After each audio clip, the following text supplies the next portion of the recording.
네, 여러분 어떻게 잘 지내셨나요? 네, 보니까 9회째 오신 분들도 계신데 너무나 반갑습니다. 오늘 제가 여러분한테 설명드릴 이 제목은, 여러분 아이스크림 좋아하시죠? 그 베스킨라빈스라는 아이스크림 보면은 베리베리 스트로베리라는 이름이 있는데, 제가 오늘 여러분하고 함께 하고픈 이야기는 딸기, 그리고 그 보면은 뭐 블랙베리라든지 크랜베리라든지 이런 베리로 끝나는 과일들이 많은데, 이런 친구들이 어떤 친구들이 있는지 한번 보도록 하겠습니다. 네, 오늘 그쵸, 딸기죠. 여러분 딸기 좋아하죠? 네, 마트에 가니까 이제 딸기가 또 나오기 시작했더라고요. 근데 여러분이 먹고 있는 이 딸기가 사실 이게 과일계에서 막내 중에 막내거든요. 다른 우리가 먹는 바나나, 미리나 이런 친구들은 뭐 한 몇천 년 전부터 나온 그런 과일들이라면은, 우리가 먹고 있는 딸기는 불과 나온 지 한 300년도 안 된 그런 과일이에요. 그래서 오늘은 딸기가 어떻게 우리 손에 오게 됐는지 이 이야기를 하려고 해요.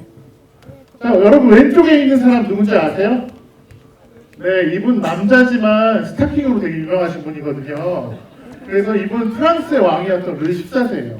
이 루이 14세가 이단 1700년대에 이제 스페인하고 전쟁을 벌여요. 프랑스하고 스페인 전쟁이 났는데, 스페인이 그 당시에 이제 남미 쪽에 식민지를 많이 갖고 있었잖아요. 그래서 이 남미 쪽, 특히 이제 칠레에 있는 식민지를 공략을 하기 위해서 이 오른쪽에 있는 이름도 어려운 아마데 프랑스와 프레지에라고 하는 이 사람을 보내요. 이 사람은 군인이면서 첩보원인 거예요. 그래서 가서 칠레에 가서 이 군대가 어떻게 돼 있는지 이런 것들을 확인하려고 보낸 사람인데, 이 사람의 은밀한 취미가 또 하나 있었어요. 이 사람 갖고 있는 은밀한 취미는 딸기를 너무 좋아하는 사람이었어요. 그래서 자기가 본국에 보고서를 보낼 때 딸기 보고서인 척 위장했는데, 위장할 필요 없는 진짜 딸기에 대한 내용도 이 아저씨가 갖고 있었어요. 근데 이 당시 이 아저씨가, 이 프레지에라고 하는 아저씨가 관심이 있었던 게 뭐냐면은, 어떻게 하면은 유럽에 들어와 있는 딸기를 맛있게 할 수 있을까를 고민하기 시작했어요. 그 당시 이 유럽도 그렇고 미국에 있는 딸기가 들어왔는데 되게 맛이 달았어요. 근데 문제가 뭐냐면은 크기가 너무 작아가지고 먹을 게 없는 거예요. 근데 이 아저씨가 칠레를 돌아다니다 보니까 맛은 그냥 그런데 엄청 과육이 큰 딸기를 발견한 거예요. 그래서 왼쪽에 있는 이 이름도 어려운 프라가리아 버지니아나라고 하는 딸기하고 이 프라가리아 칠로엔시스라고 하는 칠레에 있는 딸기를 두 개를 같이 교배를 해보면은 뭔가 이게 크면서도 맛있는 딸기를 얻을 수 있지 않을까, 이렇게 생각한 거예요. 그래서 실제 이 칠레에 있는 딸기를 가져와서 유럽에 들어온 미국 딸기하고 교배를 해보니까 크고 맛있는, 우리가 지금 먹을 수 있는 딸기가 나온 거예요. 근데 봐도 네. 근데 이 딸기에 문제점이 있었어요. 이 딸기에서 받은 종자는 그러니까 종자에서 딸기가 새로 나지 않는다는 단점이 있었는데, 그거를 미뤄보시면은 여기 보시면은 사실 어려운 말로 이렇게 돼 있죠. 이제 라틴어로 이렇게 돼 있는데, 우리가 지금 먹고 있는 딸기에만 중간에 X자라고 이렇게 돼 있어요. 이 뜻은 뭐냐면은 우리가 먹고 있는 딸기인데, 이 딸기가 실제로는 어떤 두 개의 종이 합쳐져서 나온 그런 식물체라는 걸 나타내기 위해서 이 우리가 보고 있는 이 X자를 여기다 넣은 거예요. 그렇다면은 이 딸기의 문제점이 새로운 종자에서 새로운 딸기가 안 나온다는 게 문제점이었는데, 그거를 해결하기 위한 딸기의 좋은 재배 방법이 있었어요. 바로 딸기는 굳이 종자를 따로 심지를 않아도 옆에서 이렇게 줄기가 뻗어 나오거든요. 하나씩 하나씩. 그래서 이 줄기를 끊어내면은 이게 또 하나의 이게 또 하나의 이제 딸기 개체가 되는 거예요. 그래서 굳이 우리가 만들어낸, 우리가 먹고 있는 딸기를 종자를 심지 않더라도 딸기 개체를 하나씩 얻을 수 있었기 때문에 지금도 농가에서는 이런 식으로 재배를 하고 있어요. 자, 근데 그렇다면은 왜 우리가 교배를 했던 딸기가 왜 새로운 그 개체, 새로운 생명체를 얻을 수 없을까 고민하던 차에 지금 살펴볼 개념은 좀 어려운 개념일 수 있는데, 다배체라고 하는 그런 현상을 발견했던 거예요.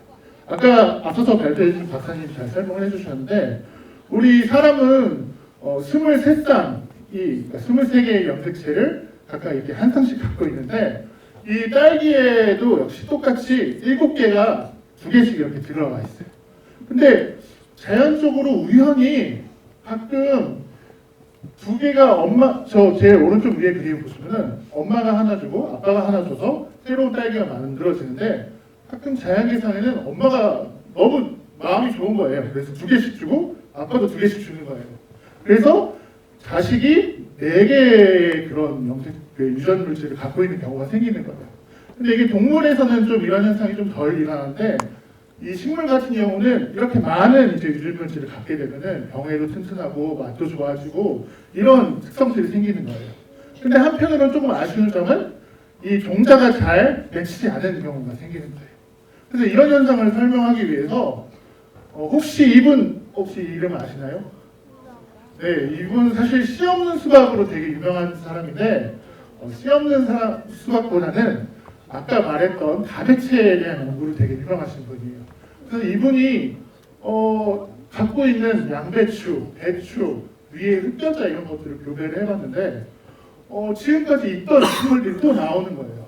자연적으로 심어도 유체가 나오고 자기가 인위적으로 해봐도 유체가 나오는 그런 현상들이 나와서 이거를 일종의 우장춘의 삼각형이라고 해가지고 가까운 종들끼리 식물에 가까운 종들끼리 교배를 했을 때 새로운 종이 나타날 수 있다라는 가능성을 암시한 연구를 했고 이게 이제 딸기 교배에도 사용되고 있는 이론입니다. 그래서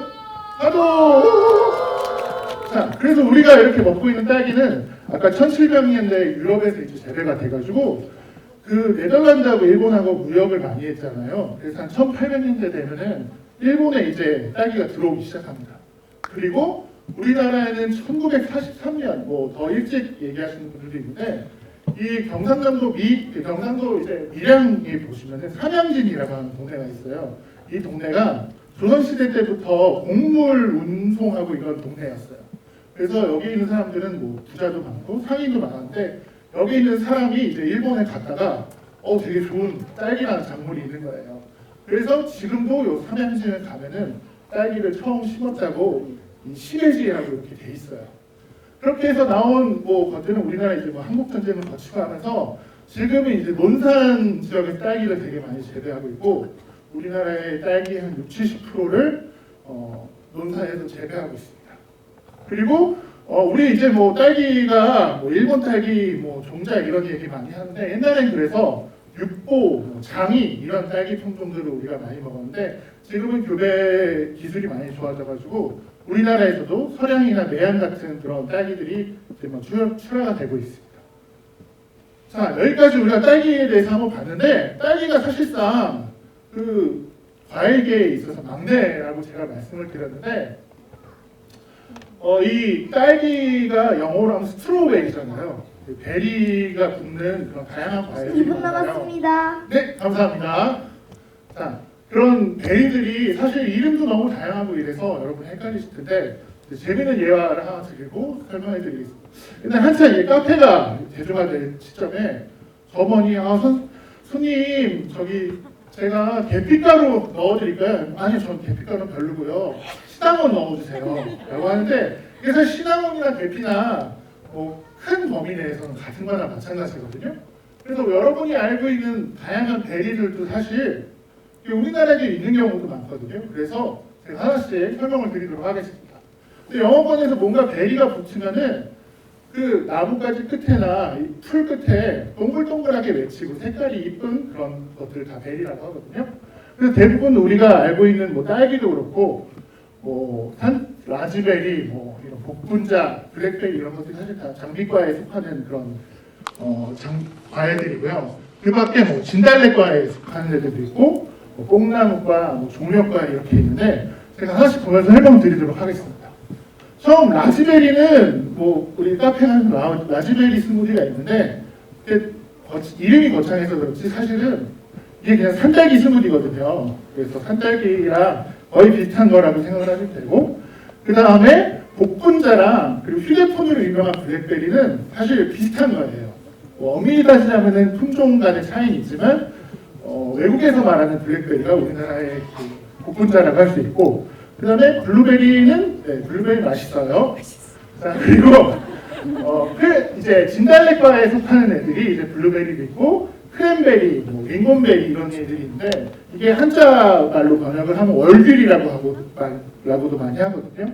그렇게 우리가 볼 수 있고 요새 이제 아로니아나 뭐 아사이베리가 항산화에 되게 좋다고 막 이런 얘기 하는데 이게 뭐 사실 이런 베리들이 갖고 있는 모든 특성이 다 항산화 물질이 있어요. 그래서 뭐 그 정도의 차이만 있다 뿐이지 그렇게 큰 차이는 없으니까 혹시 홈쇼핑 보더라도 현혹되지 않으셨으면 좋겠네요. 네. 그리고 마지막으로 뽕나무에서 나오는 걸 오리라고 하죠. 이게 이제 누에 키울 때 쓰는 그 나무이긴 한데 여기서 나오는 걸 영어에서는 멀베리라고도 많이 하죠. 네, 그래서 제가 딸기가 요즘 어떻게 이제 교배가 우리 손에 어떻게까지 와 있고 그 밖에 다양한 베리들이 어떻게 와 있는지 설명을 드렸는데 지금 여러분 마트에 가시면은 딸기가 많이 나와 있어요. 그래서 가시는 길에 딸기를 사드셔도 되고 난 귀찮다 그냥 집에 가겠다 하시는 분들은 요즘 날씨가 추워서 옆에 계신 분들 얼굴 보시면 코에 딸기코가 생기거든요. 그래서 코는 빼고 딸기만 드시면 될 것 같습니다. 네, 감사합니다. 네, 딸기에 대해서 새로운 정보들을 많이 이제 신축한 정보를 많이 알게 됐는데 오늘 정준희 연구원님하고 이 운명처럼 이게 다음 발표하신 분하고 스승과 제자 사이이세요. 그래서 지금 누가 우승할지 모르겠지만 승부가 되게 될 것 같은데 오늘 소감과 함께 한번 그런 얘기 좀 한번 들어주시면 감사하겠습니다. 저도 저희 교수님이 오신다는 소식에 되게 놀랐고요. 그렇지만 여러분들이 객관적인 판단을 믿습니다. 네. 그리고 여러분 이게 먹고 있는 과일들이나 뭐 곡물들이나 이런 것들이 수천 년 동안 농부들이 실험을 하고 과학자들이 실험을 해서 여러분 손에 있는 거거든요. 그래서 이게 그냥 막 나온 게 아니라 여러 사람들이 교배를 하고 이렇게 얻은 산물이니까 그런 거를 좀 알고 드시면은 좀 더 맛있게 드실 수 있지 않나 그렇게 생각합니다. 예, 큰 박수 한번 부탁드리겠습니다. 딸기를 먹고 싶게 해주신 우리 정준희 형을 감사하고요.